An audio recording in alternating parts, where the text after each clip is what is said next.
Hej alle sammen. Velkommen til det her hybrid sommermøde om eksportmuligheder i forbindelse med Verdenskongressen i København. Velkommen til jer, der sidder ude online, og velkommen til den håndfuld biavlere, der er mødt op her i huset. Som det også er annonceret i forvejen, så var der fordelen ved at komme her i huset, så fik man kaffe og kage. Sidder man derhjemme online, så skal man selv finde kaffe og kage.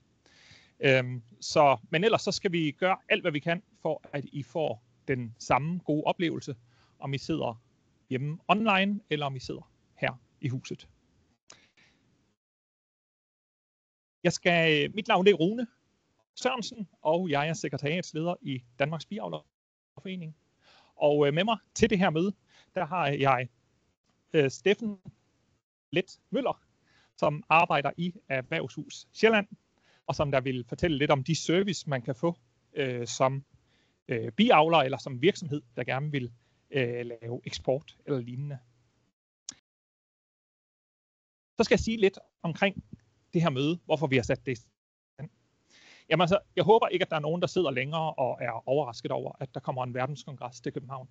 Den 23. september, der mødes vi jo alle sammen inde i Bella Centeret, sammen med 10.000 kollegaer fra 100 forskellige lande, og så skal vi holde verdenskongres i 5 dage. Og det er altså også en enestående mulighed for at gøre skandinavisk og dansk biavl verdensberømt. Og derfor så kan det også godt være, at der lige pludselig er nogen, der bliver prikket på skulderen efter kongressen, eller i forbindelse med kongressen, hvor der er nogen, der spørger, er der mulighed for at købe dansk honning eller andre danske biavlsprodukter rundt omkring i verden. Og det er så faktisk det, vi gerne vil med det her møde, det er at afmystificere det lidt. Undgå, at der er biavlere, der løber langt væk, hvis de skulle stå i den situation. Så vi vil her på mødet prøve at fortælle overordnet om de muligheder, der er for eksport, og de muligheder, der er for at få hjælp, hvis man står med en mulighed for eksport. Så vil vi give en overordnet introduktion til de forskellige regler og så videre, der findes i forbindelse med det. Og når jeg hele tiden siger det her overordnet, så er det fordi, det vil komme til at variere fra hvilket produkt man står med, og til hvilket land man vil eksportere til. Så derfor er det svært at så gå frygtelig meget i detaljer, men vi vil give jer værktøjerne til at gå i detaljer bagefter. Det næste, jeg sådan lige vil fokusere lidt på, det er, hvorfor overhovedet snakke om eksport. Jamen, eksport.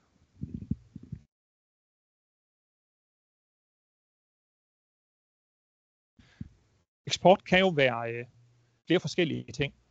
Eksport, det kan jo være den der eksklusive eksport, hvor man som en biavler på Rømø eksporterer super eksklusiv honning til Sydkorea. Men det kunne også være, at lagerne er ved at bune af honning, og priserne har været lidt for lave, eller meget for lave i alt for lang tid. Og det er derfor tid til at sende et træk honning sydpå. Så der er flere forskellige typer af eksport. Men ellers så er det jo sådan, at vi i Danmark kun producerer halvdelen af den honning, der bruges, og derfor skulle det være helt unødvendigt at eksportere. Men jeg synes, at vi skal blive enige om, at den mulighed ser vi gerne, og så griber vi gerne bolden, hvis muligheden den viser sig.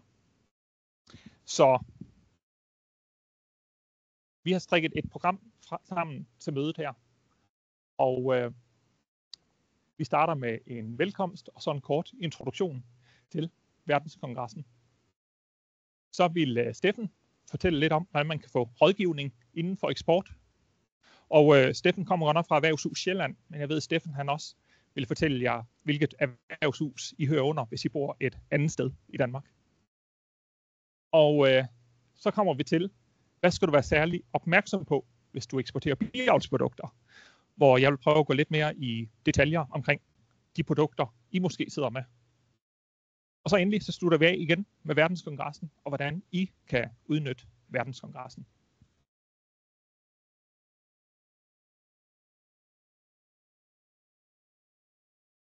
Så lad os lige starte med lynintroduktionen til Verdenskongressen. Og jeg tror, nogle af jer har set og hørt, også her fra kontoret, fortælle alt muligt om den verdenskongres, så derfor har jeg taget den ultrakorte introduktion med i dag. Og ellers så ligger der også online introduktioner til verdenskongressen. Men verdenskongressen Apimondia 2025 kommer til Danmark. Det er første gang siden 1954. Så når vi siger, at det er once in a lifetime mulighed, så mener vi det faktisk. Jeg gætter ikke på, at der er nogen af jer, hverken der sidder her i salen, eller nogen af jer, der sidder online, der har været med, da kongressen var i 1954. Kongressen den, finder sted den 23. til 27. september i Bella Centret. Der kommer til at være ture til Sverige og Norge og i Danmark. Og det er jo fordi, at vi er værter for kongressen sammen med vores søsterorganisationer i Norge og Sverige. Vi forventer 10.000 deltagere fra ca. 100 forskellige lande. Jeg kan fortælle jer, at lige nu er der de første 3.000 tilmeldt, og de kommer fra 94 forskellige lande. Så vores samarbejdspartnere, dem der administrerer kongressen og verdensorganisationen, de siger, at vi når målet med de 8-10.000 deltagere.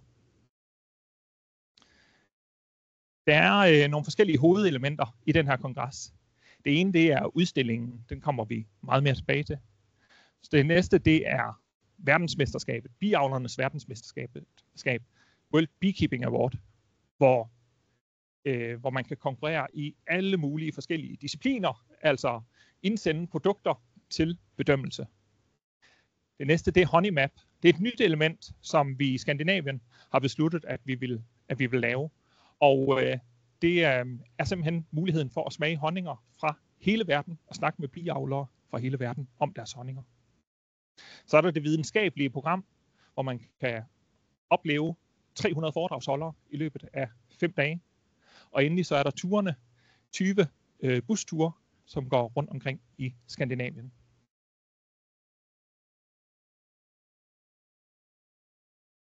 Og det, der er vigtigt, det er, at vi ikke står bagefter kongressen og siger, wow, nu havde vi verdenskongressen, men der var ikke nogen, der opdagede, at de var i Skandinavien. Der var ikke nogen, der mærkede de skandinaviske biavlere. Det skal vi alle sammen hjælpe hinanden med, og sørge for, at det ikke kommer til at ske. Og jeg kan sige, at der er fyret rigtig godt op i kakkelovnen, for at det ikke kommer til at ske. For det første, så bliver der lige efter åbningsceremonien en åbningsreception med mulighed for at smage skandinaviske specialiteter, smage skandinavisk mjød osv. Uden for kongresscentret, altså allerede inden man kommer ind på verdenskongressen, der vil man støde ind i nogle boder, hvor der sælges skandinaviske biavlsprodukter fra skandinaviske biavlere, så man kan købe souvenir med hjem. Vi har lavet noget, der hedder beebonding.com. Det er lidt ligesom Airbnb, bare for biavlere, hvor man kan opleve biavlernes gæstfrihed, hvor man kan finde alt fra en kop kaffe i en bigård til overnatning hos en biavler. Så er vi i gang med at række ud til københavnske restauranter, hvor de første har meldt sig på banen til under kongressen og servere en særlig menu, hvor der er honning og andre biavlsprodukter i. Sådan så deltagerne kan komme ud og så smage nordisk mad med skandinaviske biavlsprodukter. Så fortalte jeg om den her globale honningbar, hvor man kommer til at smage honninger fra hele verden. Og der sørger vi selvfølgelig for, at der bliver rigtig, rigtig god fokus på de skandinaviske landes honninger. Og så har vi de tekniske ture, 20 busture, der går til Norge, Sverige og Danmark, hvor man kommer ud og besøger biavlere. Og endelig så kommer der til at være skandinaviske stande på udstillingen på kongressen. Og det her det er en oversigtskort over kongressens udstilling. Og det er altså det, der hedder Bella Arena. En stor sal, en af de rigtig store koncertsale i København. Den er i alt 7.000 kvadratmeter. Der er 200 stande, og de er alle sammen udsolgt til udstillere fra 42 forskellige lande. Og nogle af de her stande, de er selvfølgelig booket til skandinaviske udstillere. Så hvis nu vi kigger her, lige midt i, der er en stor stand, som der bliver fyldt op af Svinti. Og her, der er der en stand fra Dronningeavlerforeningen, så vi også kan få skabt fokus på de danske dronninger. Og herover der har vi BeFuture, et norsk firma, som nogle af jer måske kan huske var med på biavlskonferencen for et par år siden. De laver big data inden for bistader, altså hvor man har masser af teknik på bistaderne, der måler, hvordan bierne har det, og hvad der sker i bistadet. Og herover der har vi Joel Svensson, svenske materielproducent og forhandler. Og så har vi her, skal jeg se om jeg kan få den frem. Ja, var den for hurtig? Der var den. Lige der. Der var den. Lige der i midten af det hele, A62, er den skandinaviske stand, som de 3 skandinaviske biavlsorganisationer i fællesskab kommer til at drive. Og hvad skal vi så fylde den plads ud med? Jamen, det er jo lidt derfor, vi sidder her i dag. Det er allerede et godt stykke tid siden, at de skandinaviske biavlsorganisationer besluttede, at de ville have en fælles stand. Den fælles stand skulle gerne komme til at sprudle af skandinavisk natur og af bistader. Så kommer der til at være 4 boder på standen. Og de her 4 boder, de kommer til at have fokus på 4 emner. Det er 4 emner, som vi har aftalt mellem de skandinaviske biavlsorganisationer. 4 emner, som vi synes alle sammen, at vi har interesse i at profilere. Hvor vi kan komme med hver vores vinkel på tingene. Og de her 4 emner, de kommer også til at gennemsyre, hvad det er, vi profilerer fra Skandinavien. Den første, det er honning og biavlsprodukter selvfølgelig. Vi vil gerne gøre skandinavisk honning, dansk honning, lynghonning, den her faste, cremede honning, det vil vi gerne gøre verdensberømt. Det næste, det er bestøvning. Bestøvning, nej, det kan vi ikke rigtig eksportere. Så hvorfor overhovedet sætte fokus på det? Jamen, vi synes bare, det er en rigtig vigtig historie. Og netop i Skandinavien, jamen, så bruger vi jo bestøvning aktivt. Bestøvningen fra biavlen er rigtig afgørende for nogle af de følgeerhverv, eller de erhverv, der er inden for vores, som vi samarbejder med i vores branche. Og det er faktisk dem, der vil komme til at blive profileret på den her del. Og det sker jo ikke noget ved, at vi også hjælper ved at få profileret vores, skal vi sige, kunder. Om så det er frøavlen i Danmark, eller om det er frugtavlen i Sverige. Så har vi mjød og lignende produkter. Jamen, vi ved jo godt, hver gang, hvor vi eksporterer en flaske mjød, jamen, så eksporterer vi også et glas honning. Og vi ved også, at vi har en kæmpe variation, og en spændende variation, og virkelig kvalitetsprodukter inden for mjødproduktionen i Skandinavien. Og det synes vi, hele verden skal gøres opmærksom på. Den sidste kan i virkeligheden omfatte rigtig mange ting. Så hvis der er nogen af jer, der sidder her og så siger, hvad med det, som jeg gerne vil profilere, og så videre, jamen så har vi den 4. ting her, der hedder teknologi og innovation, hvor vi finder, at vi kan putte en del forskellige ting ind under. Men det kunne jo være forskellige opfindelser, forskellige maskiner, forskellige produkter, lavet ud af biavlsprodukter, som kunne profileres der.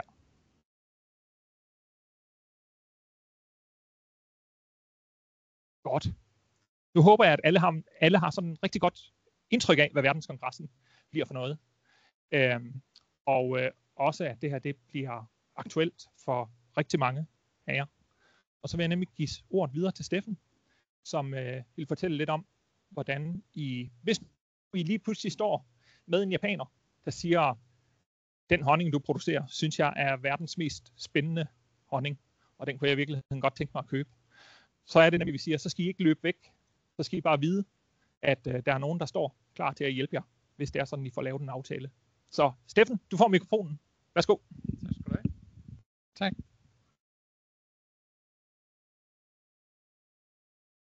Se om vi kan finde ud af det her. Ja. Jamen, jeg hedder Steffen og er forretningsudvikler i Erhvervshus Sjælland. En forretningsudvikler, det er typisk den første person, man vil møde, hvis man opsøger et erhvervshus. Det er en funktion, som typisk bestrides af nogen, der har været i industrien i mange år, og derfor ofte kan møde ejerledere i øjenhøjde og måske forstå nogle af de processer, man står med. Lidt om mig selv. Jeg er eksportuddannet og har arbejdet med eksport i industrien i 25 år, og startede så i Erhvervshuset i 2019, da det blev etableret, eller Erhvervshusene blev etableret, og arbejder primært med internationale programmer. Rune og jeg har snakket lidt forud for i dag om, hvorvidt man sådan generelt i branchen kender til erhvervshuse, og vi var lidt i tvivl om, der måske var noget, vi lige skulle have afmystificeret først, nemlig det her med, hvad er et erhvervshus, og hvad er din erhvervsservice? Fordi det er sådan 2 forskellige ting, og det kan måske være meget godt lige at få det på plads først. Så skal vi lige tale om Enterprise Europe Network, som er verdens største B2B-platform, som jeg er en del af. Det er en partnersøgningsportal, som den hedder Enterprise Europe Network. Det er fordi, den er betalt af EU, men den er faktisk i hele verden. Så der sidder sådan nogen som mig rundt omkring i hele verden, klar til at gribe, hvis man søger partner i andre lande. Så er der sådan den generelle forretningsudvikling. Nogle af jer har haft lidt erfaring med erhvervshusene, og det har man altid ret til. Hvis man har CVR-nummer i den kommune, som hører til et specifikt erhvervshus, jamen så har man altid ret til at gå ind fra gaden og få den indledende vejledning omkring ens status, ens udfordringer, og få noget sparring på, hvad er det for nogle tiltag, der er relevante for mig, hvordan skal jeg prioritere dem fremadrettet, og måske også få et par gode henvisninger, et par gode råd om, hvordan man fører sin forretning videre. Så det skal vi også tale lidt om. Og så endelig, så fik jeg opgaven af Rune at prøve at kigge på, hvis man får en forespørgsel, en konkret forespørgsel på en messe, hvad gør man så? Og der er jo stor forskel på, om det er uden for EU, eller det er inden for EU, men det kommer vi lige tilbage til. Og så endelig, så vil jeg lige sige lidt om det her med eksportmotivation, fordi det kan være en rigtig god idé lige at gøre sig klart først, hvad det er, man vil opnå med eksport. Der er mange, som ser eksport som bare bærende salg i et større område. Og det mener jeg i hvert fald er lidt forkert, fordi når man krydser en grænse, så krydser man mange grænser. Og dem af jer, som har haft lidt erfaring med eksport, jamen, I vil kunne genkende til, at det kræver en ekstra indsats, hvis man skal sælge i et andet land, i en anden kultur. Men for mange kan det også være en gylden mulighed for at skalere sin forretning op. Men alt det kommer vi lidt mere tilbage til. Hvis vi lige starter med erhvervshus. De kom på finansloven i 2018 under den daværende VLAK-regering og erstattede det, som tidligere hed væksthusene. Et af det særlige ved erhvervshusene, det er, at de skal sådan set favne alt fra enkeltmandsvirksomheder op til store koncerner. De skal sågar favne udenlandsk ejede virksomheder. Hvis man har CVR-nummer henhørende til bestemt erhvervshus, jamen så har man ret til noget indledende sparring. Og det var for at gøre det lidt mere overskueligt med alle de her forløb og ordninger, der er derude, at man kunne gå ind et sted og tale med en, som måske selv har noget erfaring fra erhvervslivet, og blive ret hurtigt guidet ind på, hvad er det for 2-3 tiltag, der er lige relevant for min forretning. Hvad er det for noget, jeg skal prioritere i det her kvartal, og hvad er det for noget, jeg måske skal vente lidt med at prioritere. Så det er sådan set det, vi er sat i verden for. Det er at hjælpe navnlig små og mellemstore virksomheder med at få prioriteret rigtigt og komme hen til de rigtige tiltag, de rigtige henvisninger. Erhvervsservice, det er en funktion, der er ude i kommunerne. De er ikke på eller finansloven, men de hører under kommunerne, og de kan hjælpe med lokale sager, kommunale sager, byggetilladelser for eksempel. Der kan de presse lidt på i forhold til, hvordan ser sagsbehandlingen ud. Og det er meget individuelt fra kommune til kommune, hvad der tilbydes af erhvervsservice. Nogle gange er det nogle få mennesker nede på rådhuset, andre gange er det en større ekstern organisation, man har outsourcet det til. Så det kommer meget an på den enkelte kommune, hvad der tilbydes af erhvervsservice. Erhvervshusene og erhvervsservice, de er sådan set ikke konkurrenter, fordi vi laver nogle forskellige ting. Hvis jeg får en forespørgsel omkring noget lokalt, det kan være, man har en flexjobber ansat på gammel ordning, skal den over på ny ordning, sådan nogle ting, der vedrører det kommunale system, jamen så vil jeg sende den virksomhed videre til erhvervsservice. Omvendt, så vil erhvervsservice sende lidt større opgaver over til os, hvis man står over for et generationsskifte, eller man skal i gang med den store eksportplan, eller hvordan er det nu lige med det her kriseberedskab, som alle taler om i øjeblikket, hvordan kommer jeg i gang med det? Så vil erhvervsservice typisk sende de virksomheder over til erhvervshuset, fordi vi har mange højt uddannede blandt jurister og økonomer osv. Så det er lidt mere specialiseret vejledning, man får i sit erhvervshus. Men det er en rigtig god idé at have en kontaktperson både hos sin erhvervsservice og hos sit erhvervshus. For der er, man kan sige, der er betalt for det, så det er en god ydelse, som man lige så godt kan få med, når man skal udvikle sin forretning. Så er der det her Enterprise Europe Network, som er verdens største B2B partnersøgningsplatform. Det er sådan en slags dating for virksomheder, kan man sige, hvor man kan søge partner i andre lande. Og det kan både være med henblik på salg, det kan være med henblik på indkøb, det kan være med henblik på produktudvikling, det kan også være med noget mere sådan forskningsrelateret. Men hvis man har en konkret opgave, hvor man tænker, jeg har altså ikke lige nogen, som jeg kan række ud til i mit nærområde, jeg ved om, jeg har en fornemmelse af, at der er nogen, jeg skulle tale med om det her i Tyskland og Frankrig og Spanien eksempelvis. Så kan man gå ind her og så søge i den her portal, og det kan vi lige vise lidt senere, hvordan man gør. Men der er sådan set adgang til alle i de eksisterende profiler. Man skal ikke logge ind, man skal ikke være medlem, man skal ikke betale noget. Alle kan gå ind på den her platform og se, hvad er der eksisterende profiler. I kan se, jeg har lige klippet sådan et lille udsnit ud her, hvor jeg bare havde skrevet honning i søgefeltet, og så kom der 59 konkrete sager op med andre, der søger folk, der kan noget med honning.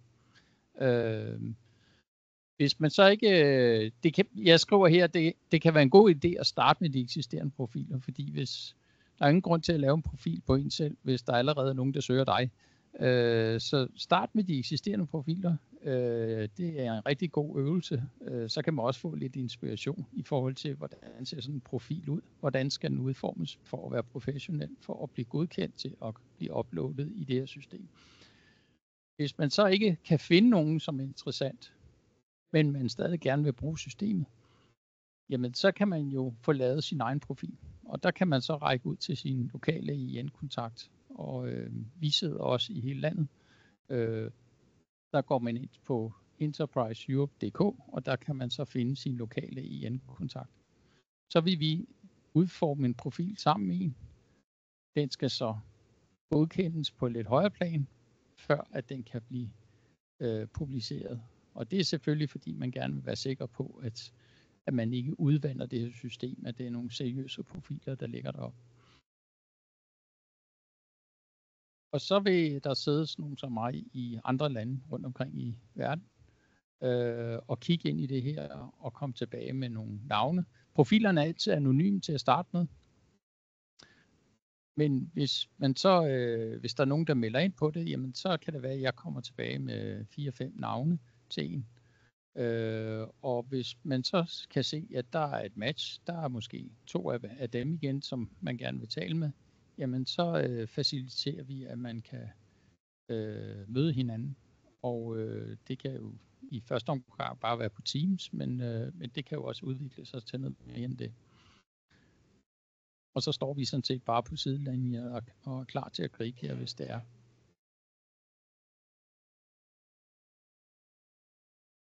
Vores erfaring med det her er rigtig god. Det er også til forskel for mange af de andre programmer, vi har i huset, så er det her ikke sådan noget, der løber 3 år, og så skal man skynde sig at få noget ud af det, inden det lukker ned. Det her, det kører bare derudad. Det har kørt i 15 år og lige blevet udvidet med yderligere 7 år, så det kører bare derudad. Så det er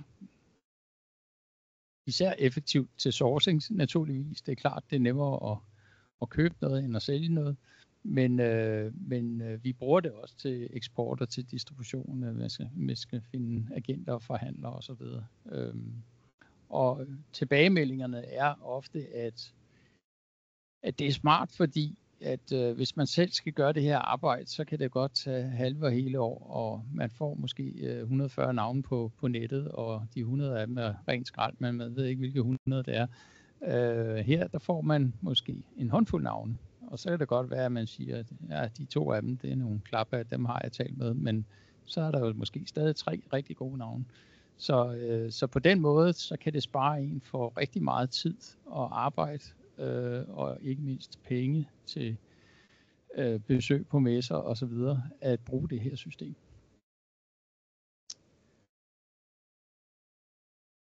Så er der det her med, at man kan gå ind på gaden og bede om at tale med en forretningsudvikler. Det kræver, at man har et CVR-nummer, som hører under det erhvervshus, man hører til, og det kommer der lige lidt mere om, hvilke erhvervshus der er. Det, der så vil ske, det er, at forretningsudvikleren vil prøve at spørge ind til, hvad det er, man laver, og hvorfor man laver det på den måde, man laver det. Og så vil vedkommende forhåbentlig høre rigtig godt efter, når I fortæller om jeres forretning. Og så vil forretningsudvikleren nok spørge sig selv, hvad må tro, jeg kan bidrage med her? Vi må jo ikke som sådan rådgive eller regne ting ud for jer, fordi det er der nogle andre mennesker, der lever af. Men vi må gerne give den her indledende vejledning. Hvilke vej skal man hen? Og der kan man jo også spare meget tid og mange penge ved at få nogle gode tips for, at der er noget, der er vigtigere end noget andet, og der er noget, man skal prioritere før noget andet. Så det er sådan set det, forretningsudvikleren gør. Og vi kan jo se, at det kan godt betale sig. Altså dem, der benytter Erhvervshus Sjælland, sammenlignet med tilsvarende virksomheder, der ikke benytter Erhvervshus Sjælland, de vokser simpelthen 10% mere. Så det er en god håndsregning at starte med sin forretningsudvikler i sit erhvervshus. Det kan så være, at den pågældende forretningsudvikler vil anbefale, at det next step er, at man får et advisory board, eller at man kommer i et forløb med en privat rådgiver. Og der er det så, at erhvervshusene typisk kan gå ind og måske betale halvdelen af de regninger. Det er sådan en typisk model, vi har med mange af vores puljer. Jeg skal så skynde mig at sige, at når man er registreret som primær erhverv, hvilket jo er tilfældet typisk for biavler, så er der også mange puljer, som man ikke har adgang til. Og derfor har jeg fokuseret på de her 2 ting i dag, som har direkte noget med eksport at gøre, og som I umiddelbart kan gå til, som tingene står. Og det er som sagt Enterprise Europe Network, og så den her indledende vejledning, de typisk vil Det er jo så, hvad en forretningsudvikler fra internationaliseringsteamet tager hånd om jeres sag, hvis det er en konkret eksportopgave, I står med. Så har vi også knudepunktsfunktion i erhvervshusene, at vi har direkte forbindelse med det politiske niveau og med højere uddannelsesanstalter og med industriklynger på kryds og tværs også af vores nabolande. Og derfor så kan det jo også være en måde at få nogle gode kontakter på og være i dialog med sit erhvervshus. Endelig så har vi mange sådan store events også her i huset, nu skal jeg jo passe på at sige, at vi faciliterer netværk, for det er der også nogle andre mennesker, der lever af, så det er heller ikke noget, vi som sådan professionelt gør, men man kan jo godt måske udvide sit netværk ved at deltage i nogle af vores events, arrangementer og forløb. Så det har jo også en værdi. Og her bare sådan lige nogle eksempler på, hvad man også kan få hjælp til, hvis man er i dialog med sit erhvervshus.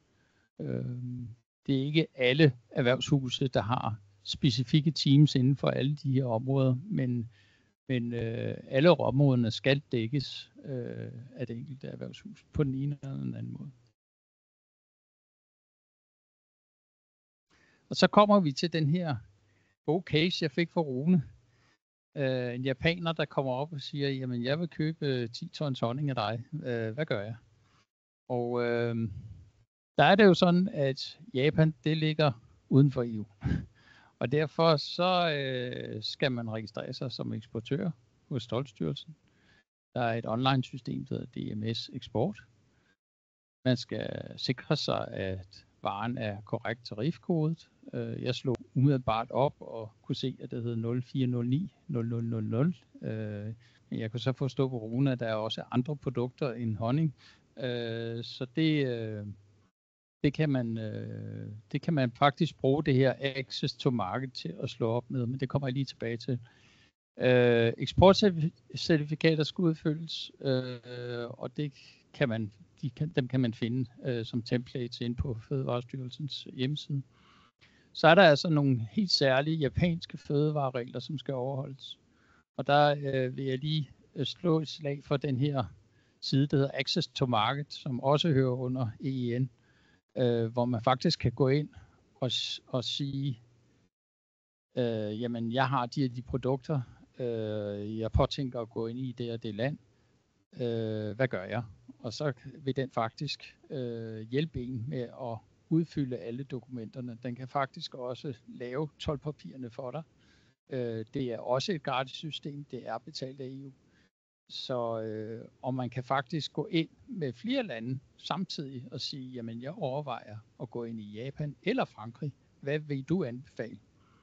Og så vil den måske sige til en, jamen det er ikke så smart at gå ind i Japan lige nu, fordi der er nogle tariffer, som der ikke er i Frankrig, men om et halvt år er det anderledes.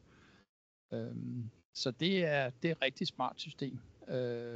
Det gør også sagsbehandlingen noget hurtigere, fordi man faktisk kan lave nogle af de papirer selv, som toldmyndighederne rundt omkring skal lave for dig, og som nogle gange tager lang tid. Så det er et smart system, access to market. Og det er på samme måde som den her Partner Opportunity Database, som vi snakkede om før. En platform, alle kan gå ind på og bare bruge.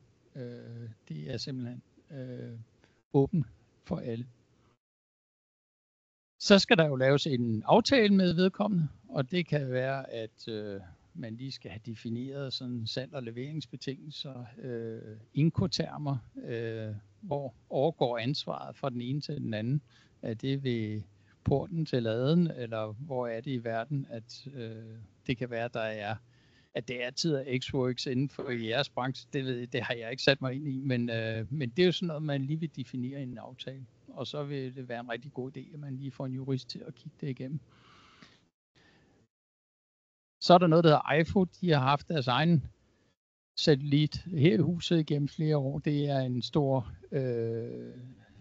statsejet fond, som kan hjælpe med for eksempel eksportkreditforsikring. Det handler om, at man måske gerne vil sikre sig, at ens kunde, hvis det nu er en stor ordre, ens kunde vil ligge, at finansieringen, at kunden også kan finansiere det, og man vil gerne sikre sin produktion i forhold til den finansiering. Så kan man få den fond ind over og hjælpe en med det. Det kan også være, at man lige skal have lidt hjælp til toldprocedurer, og der er hjælp at få også inde på skat.dk/told. Endelig kan det være, at man skal overveje en lokal agent, rådgiver. Det kan være sådan en dansk handelsrådgiver for eksempel, fordi lige præcis i Japan, der skal etiketterne se helt specielle ud. Og det kan være godt at have, hvad skal vi sige, boots on the ground i form af nogen, som kender markedet indgående og er til stede i markedet, som kan hjælpe ind med layoutet af det. Endelig så er der muligheder for at få forskellige former for eksportstøtte hos Danish Export, som er en interesseorganisation for danske eksportører, og så Landbrug og Fødevare, som jeg tænker, I vil høre under her.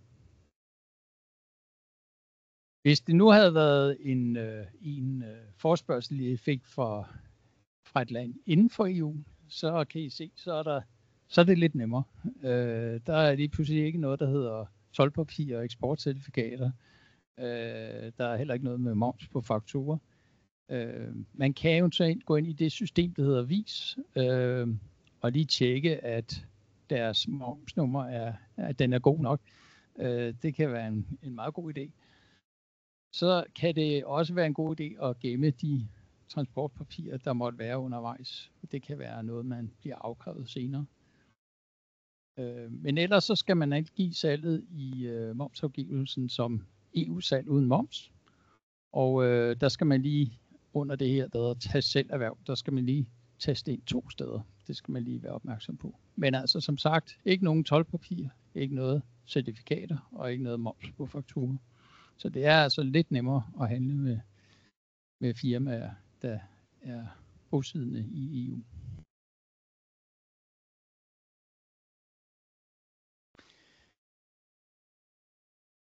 Så er der det her med, hvornår skal man eksportere? Jeg skrev en artikel i Finans for et par år siden, der hed Eksport er ikke for alle. Og man skulle jo tro, at når jeg var eksportuddannet og har arbejdet hele mit liv med eksport, så mente jeg, at eksport var det vigtigste for alle simpelthen. Og det skal alle jo bare se at komme i gang med. Men jeg må jo indrømme, at over har jeg lært, at der er en lille ting, der er vigtigere end eksport, og det er at tjene penge. Og det der for et par år siden, der var der sådan lidt fremme i pressen, at det var kun eksportvirksomheder, der var gode virksomheder, så alle skulle nærmest eksportere. Og det prøvede jeg så at udfordre lidt med den her artikel, hvor jeg sagde, ja, det kunne også være, at det var gode virksomheder, der evner at eksportere, og derfor igennem deres eksport blive endnu bedre virksomheder. Det er ikke nødvendigvis kun eksportvirksomheder, der er gode virksomheder. Man skal i hvert fald vurdere grundigt, hvad er det, man vil opnå med sine eksportaktiviteter. Hvad er motivationen? Fordi når man sælger honning til en mand i Kiel i forhold til en mand i Kalundborg, så vil man formentlig tjene færre penge. Der er en anden omkostningsstruktur. Så man skal gøre sig klart, hvad er det præcis, man vil opnå med de her eksportplaner, man har.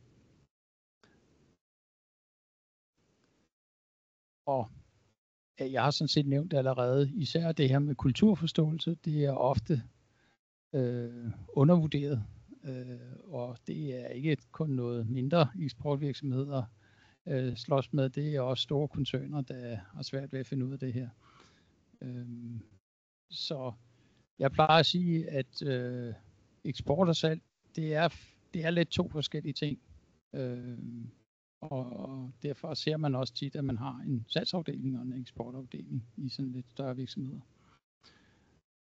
Dermed ikke sagt, at salg ikke er vigtigt. Salget er det vigtigste i virkeligheden. Det er det, der skal understøtte ens eksportforretning. Og vi ser det jo også, at det kan være svært at forklare en agent eller en forhandler, at de skal sælge noget mere, hvis ikke at man er meget stærk i sit eget marked. Så kan det være, at de vil pege fingre af en og sige, jamen, hvorfor har du ikke opdyrket dit eget hjemmemarked først, inden du kommer til os og siger, at vi skal gøre en hel masse for dit produkt. Så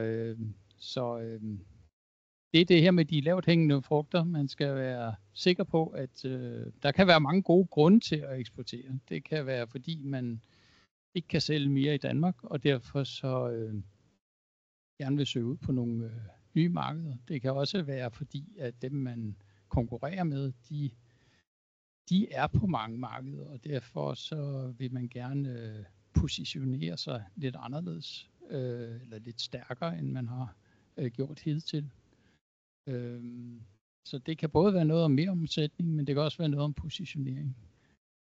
Og der kan være andre gode grunde. Men det vigtigste er, at man tjener penge, og kigger hele vejen rundt om sin forretning og finder ud af, okay, hvordan kan vi optimere?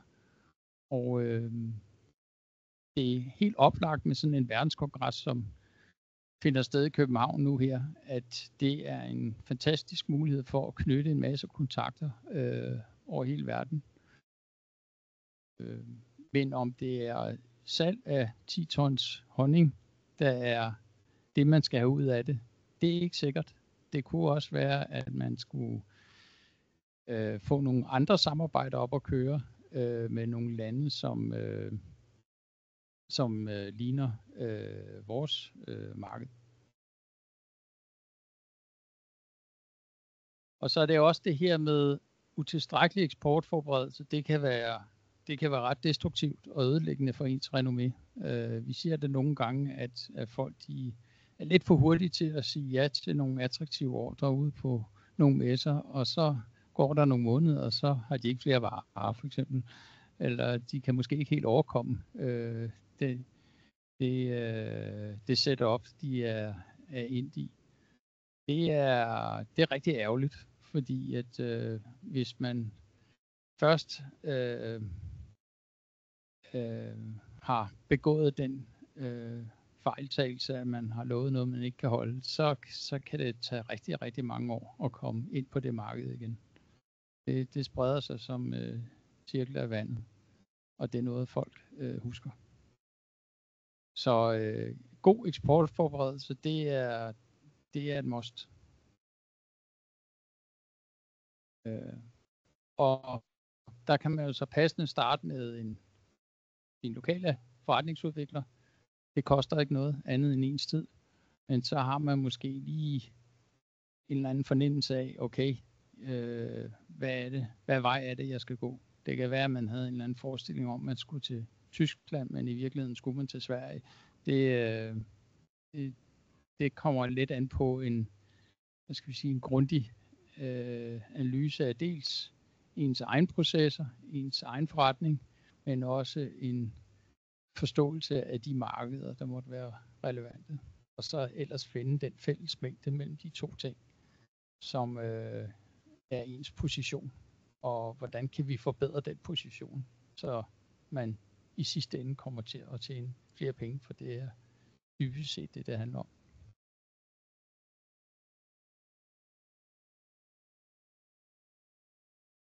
Og hvor finder man så sit lokale erhvervshus? Jamen, der er 6 af dem. Jeg får nogle gange spørgsmålet om, hvad er det nu med hovedstaden og Sjælland? Får I nu lige pludselig en masse medarbejdere ned til Sorø? Og der må jeg jo så sige, regionen og erhvervshusene har ikke noget med hinanden at gøre. I regionerne, de handler primært om sygehuse, og lige præcis Erhvervshus Sjælland, der er det faktisk lidt et tilfælde, at det lige er de samme 17 kommuner, som der er i Region Sjælland. Men det er rigtigt, at i regionsøjemed, der bliver hovedstaden lagt under Sorø, men det er altså i regionerne. Hvorimod erhvervshusene, der har vi 6 i hele landet, og vi har jo så snart 4 regioner, kan man sige. Og de er Aarhus, Vojens, Odense, Sorø og København. Og de kommuner, man så kan se her til højre, det er altså så de 17 kommuner, der hører under Erhvervshus Sjælland, som er her, hvor vi er. Og hvis I har spørgsmål, eller så er I velkommen til også at henvende jer direkte til mig. Men ellers så er der jo hjemmesider på alle erhvervshusene, hvor man også kan finde, hvem der er dels er forretningsudviklere, men også hvilke specialer de har. Så jeg tror, det var ordene for nu. Nå ja, lad os lige tage Enterprise Europe Network.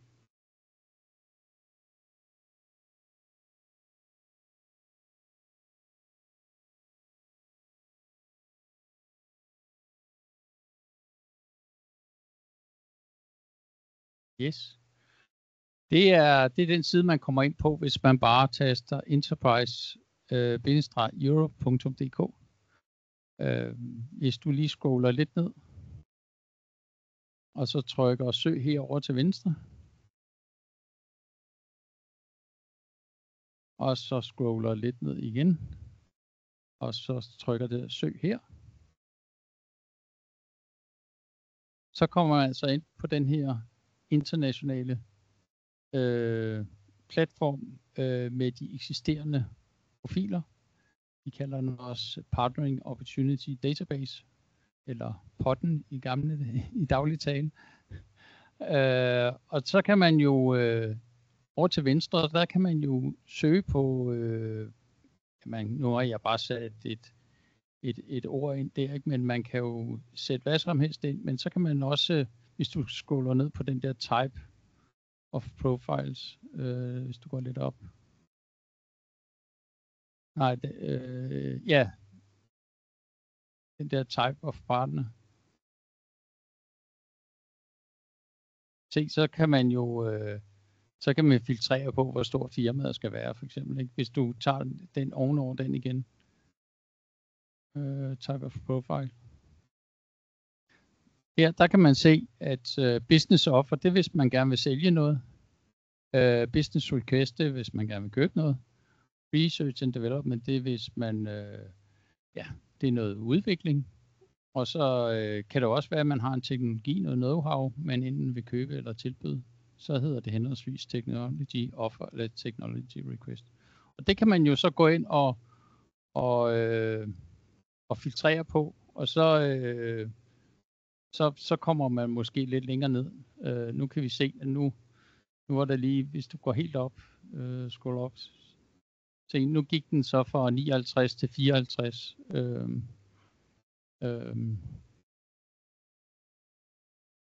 profiler. Så det er de profiler, der lige i dag er derinde.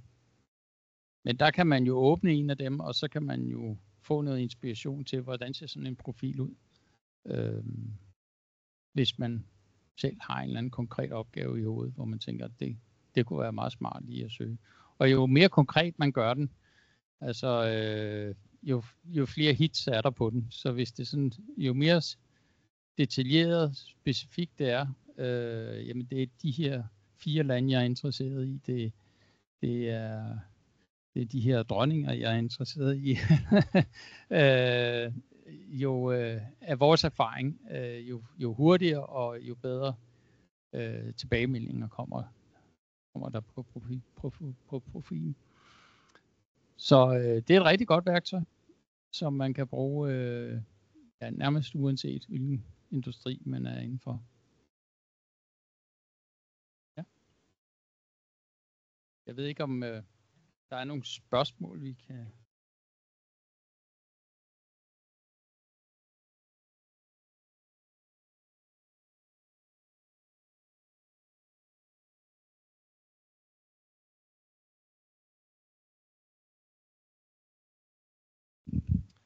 Hvis der er nogle spørgsmål, enten her i salen eller ude iblandt jer, der sidder derude til Steffen. Steffen skal nok blive hængende lidt endnu.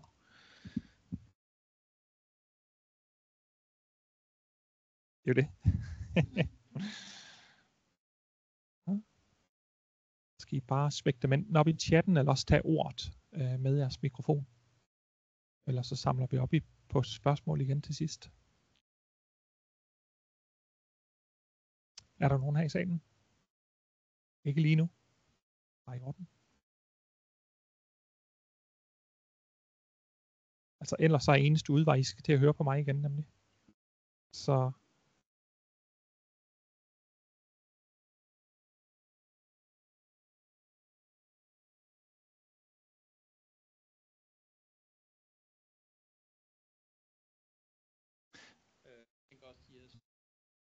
det gør de nemlig. Steffen siger, at I altid velkommen til at kontakte ham, hvis I har spørgsmål. Og de her slides vil også blive delt bagefter med jer, så I kan gå ind og kigge nærmere på de forskellige ting. Godt. Vi skal kigge lidt mere specifikt på biavlsprodukter. Og som jeg sagde indledningsvis, så kan vi ikke blive helt så specifikke, som vi egentlig godt kunne tænke os. Fordi det her med, hvad det kræver at eksportere, varierer fra produkt til produkt og fra land til land.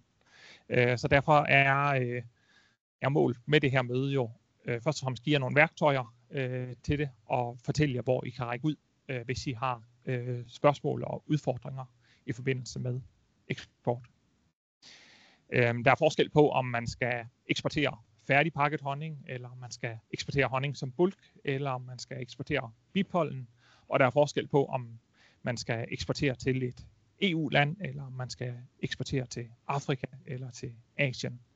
Så det er bare for at beskrive nogle af forskellene. Jeg skal lige have den til at skifte.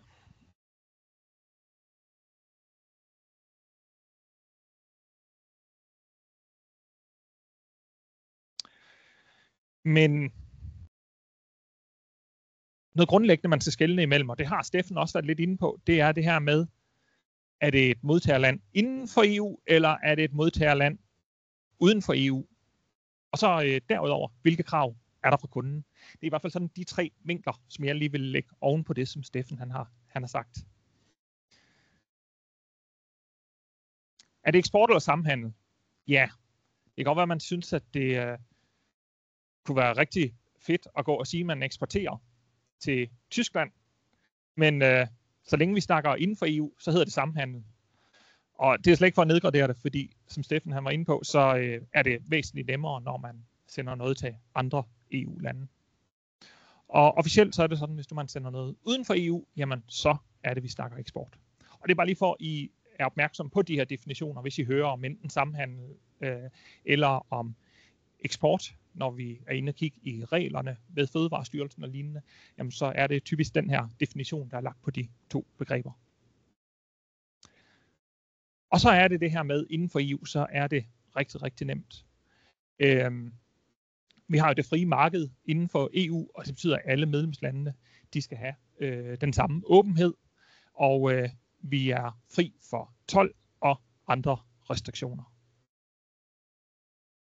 Lidt anderledes ser det ud, når vi kigger på modtagerlande uden for EU, altså reel eksport. Så er det sådan, at man skal ind og have oprettet en autorisation eller en registrering af sin virksomhed ved Fødevarestyrelsen.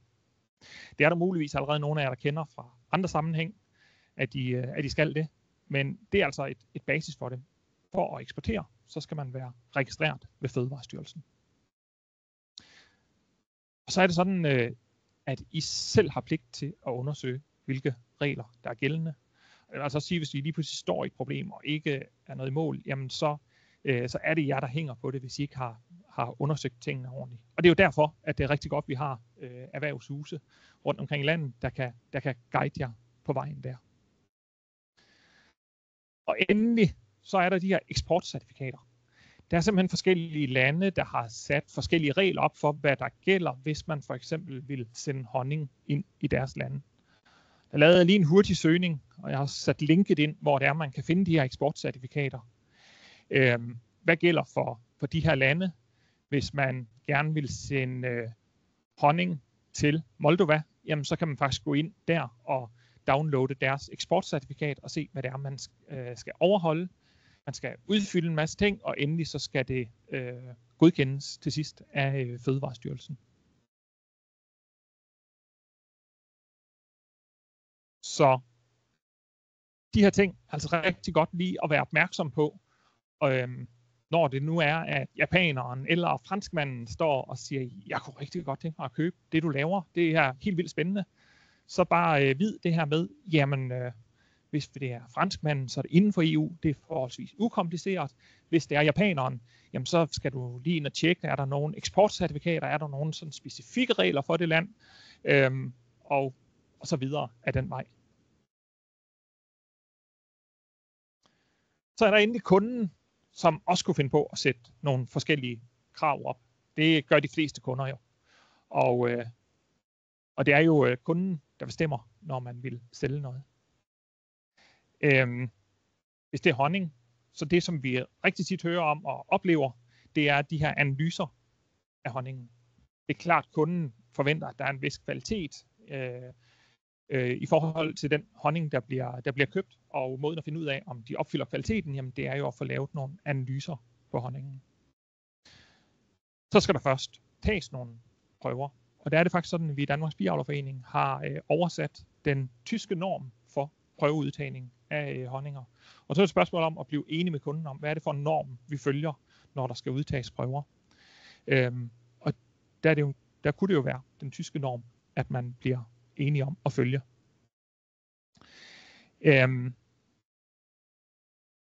Når vi nu snakker analyser, så bliver man enige om nogle analyser. I de fleste tilfælde, så vil kunden jo nok selv analysere jeres honning. For I kan jo godt stå og sige, her er alle analyserapporterne for den honning, som jeg sender ned til jer, og så kan kunden jo stadigvæk stå og sige, men er det nu også den honning, der kommer i tankene, som jeg har købt? Og der oplever vi ofte, at biavlerne gerne selv vil vide, hvad er analyseresultaterne. Det er ikke så sjovt at sende 10 tons honning et eller andet sted hen, som så bliver kasseret eller dumpet på grund af en eller anden analyseresultat. Så er det meget rart i forvejen selv at have lavet de samme analyser, sådan så man ved, hvad er standarden på den vare, jeg sender afsted. Så hvis nu I gerne vil lave de her analyser, så er Danmarks Biavlerforening i hvert fald behjælpelig med at finde de rigtige laboratorier til at lave analyserne, få jeres prøver sendt afsted, og så videre, sådan så I kan få nogle gode resultater ud af det. Vi har også lavet en checkliste i forbindelse med honningssalg. Den er egentlig også lavet til salg af grossisthonning i Danmark, men det er stadigvæk en god checkliste med at sige, at det er det her, jeg skal have aftalt, inden jeg sender honningen afsted, inden jeg begynder at sælge noget. Så en skabelon, eller i hvert fald en checkliste til at lave en kontrakt ud fra. Godt. Det var sådan de lidt mere specifikke ting. Jeg sender links ud til de her forskellige ting, som er nævnt her. Og også den her vejledning, der er lavet fra Fødevarestyrelsen i forhold til eksport af fødevarer og fødevarekontaktmaterialer.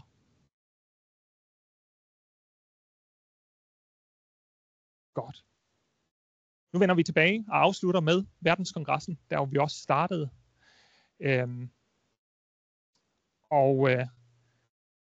Man kan jo være synlig på verdenskongressen på mange steder. Et godt udgangspunkt for at være synlig på verdenskongressen, det er at deltage i den. Og der har alle medlemmer af Danmarks Biavlerforening mulighed for at købe adgang til kongressen med 40% rabat indtil den 31. juli. Så der er lige 3 uger endnu at løbe på. Så hvis ikke I har købt jeres billet til kongressen, så skynd jer at få det gjort. Derefter så er det fuld pris for at deltage i kongressen. Vi sender et link ud til jer, der deltager i mødet her, og til andre biavlere, der måtte være interesseret i måske at eksportere et eller andet.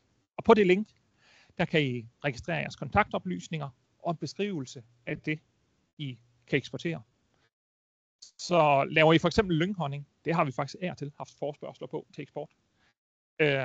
Eller laver I bare den bedste cremede honning, eller noget helt tredje, jamen så kan I gå ind og beskrive det på det link, som vi sender ud til jer. Og det er for at have en liste på selve verdenskongressen, på vores stand, som vi kan udlevere til dem, der måtte efterspørge et eller andet fra Danmark. Så kommer vi til at have den her stand med fokus på de her 4 hovedområder. Det var jo honning, det var bestøvning, det var mjød, og så var det innovation.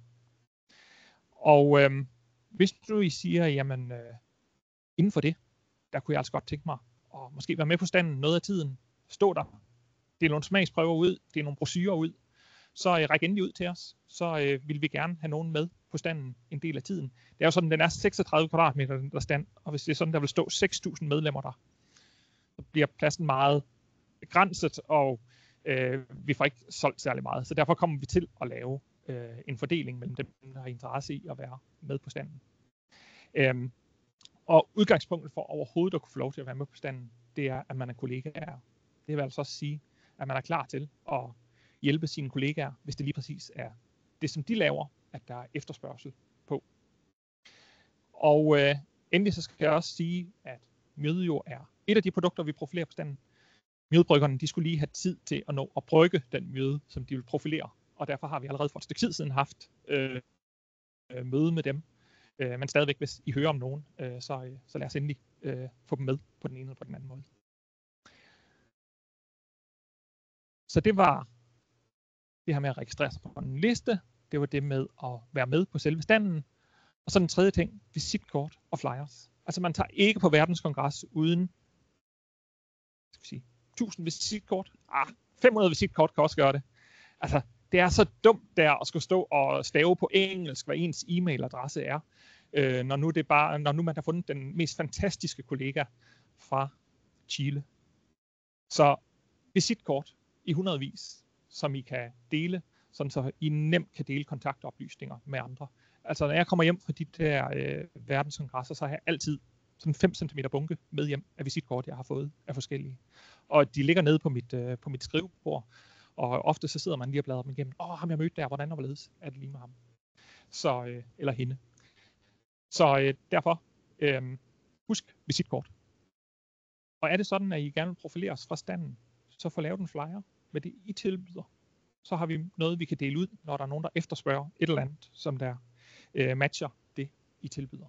Så det er der lige nogle uger til at få lavet visitkort og en lækker flyer, som vi kan bruge til at dele ud. Det var egentlig det, som vi gerne ville gennemgå på mødet her. Og så tager vi lige og samler op igen, i tilfælde af, at der var nogen, der havde nogle spørgsmål, men også hvis der er nogen, der har nogle input til at sige, har I slet ikke tænkt på det, eller hvad med at gøre sådan og sådan. Så det gælder både jer, der sidder ude online, og jer, der sidder her i salen. Hvis der skulle være nogen, der har nogle input, et eller andet, vi ikke har tænkt på, eller nogle spørgsmål til noget som helst af det, der er blevet sagt. Steffen, du har allerede det første spørgsmål. Jeg ved ikke, om det er et spørgsmål, men jeg lavede engang sådan en, nu virker I jo ret erfarne, i hvert fald jer, der er her i salen, men der kan måske være nogen derude, hvor det er ret nyt at deltage i en messe. Hvordan gør man lige? Og der har jeg engang lavet en checkliste, den har nogle år på banen, men Erhvervshuset har lagt den op på vores hjemmeside, så den kan man downloade. Og det er sådan både lidt om, hvad gør man før messen, hvad gør man under messen, hvad gør man efter messen. Fordi sådan en messedeltagelse, det koster mange flere penge, end man tror. Og derfor er det rigtig vigtigt, at man får mest muligt ud af den. Og med nogle små greb og noget god forberedelse, så er vores erfaring, og det viser tallene i øvrigt også, det er de bedste leads, man får. Altså det er de dyreste leads, men det er også de bedste leads, man får på messer. Så derfor så, hvis man alligevel har købt entrébilletten, så gør jeg nu den ulejlighed og forberede jeres deltagelse. Det kan jeg kun anbefale. Super, tak for den opfordring, Steffen. Jeg tænker, at vi lige smider linket med ud til checklisten der også, når vi sender opfølgning ud på mødet her. Det sker altså nok først en gang i morgen. Så godt. Nogen, der har nogle bemærkninger, kommentarer, spørgsmål eller lignende? Og det gælder altså også ude online. Skriv i chatten eller bare tag ordet ved at slå jeres mikrofon til. Og ellers så betragter vi det bare som om, at vi har givet verdens bedste gennemgang her. Og I slet ikke sidder tilbage med nogle spørgsmål her bagefter. Så det er sådan, det er, bliver der sagt her i salen, at det her det er verdens bedste gennemgang. Og det er vi også fint tilfreds med. Altså, det er en udmærket måde at gå hjem fra arbejde på. Det er den, der jeg kan se, du lige slog mikrofonen til.